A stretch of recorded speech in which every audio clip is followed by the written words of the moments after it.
Hey, good morning. Cindy Erics here with Erics Environmental Consulting. And I'm bringing you this quick video to share some information with you that you might find helpful. We just had a conversation with a customer who lives in an apartment. He brought his baby home, newborn baby home, 4 months ago there, and now just noticing um, some mold behind curtains. And as he looked deeper, he's seeing mold all over the apartment.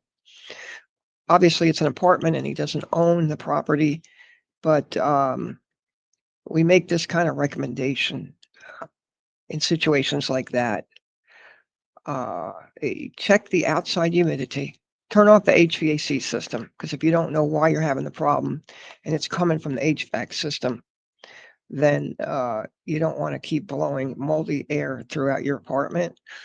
So I asked him to check, the outside humidity, which we did for him, and it was 52%, which as long as it's 55 or under, I say open all your doors and windows and totally exchange the inside air for outside air.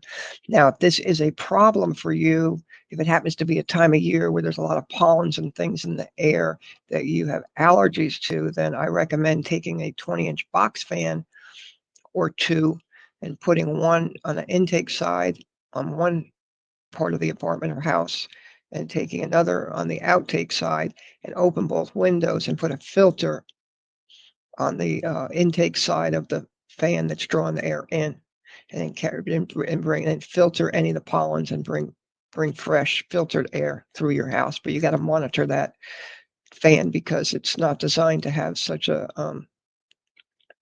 such a draw on it, and so you got to make sure the motor doesn't heat up. But exchange, just dilute the air in the house down to outside air, which sometimes the molds are high in the outside air.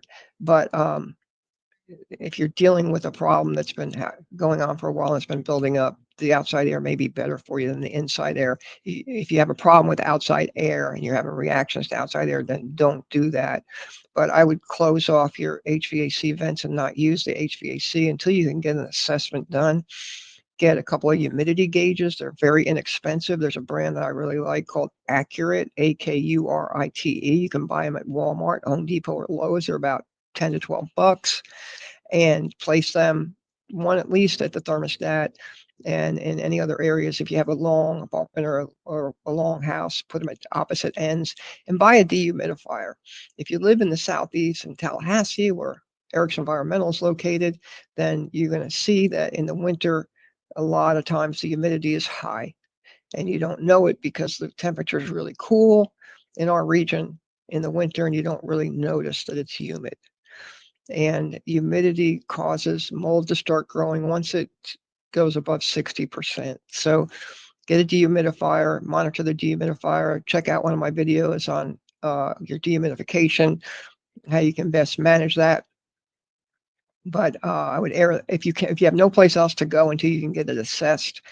And this situation was there's a brand new baby at home and everybody's been sniffling and coughing, and for a while it's probably because of the mold, or highly likely it's because of mold. He's seeing mold now all over as he's looking behind things and under things and things like that, which is why it's a good idea to constantly monitor your humidity and not let it go above 60%, because otherwise that's what happens.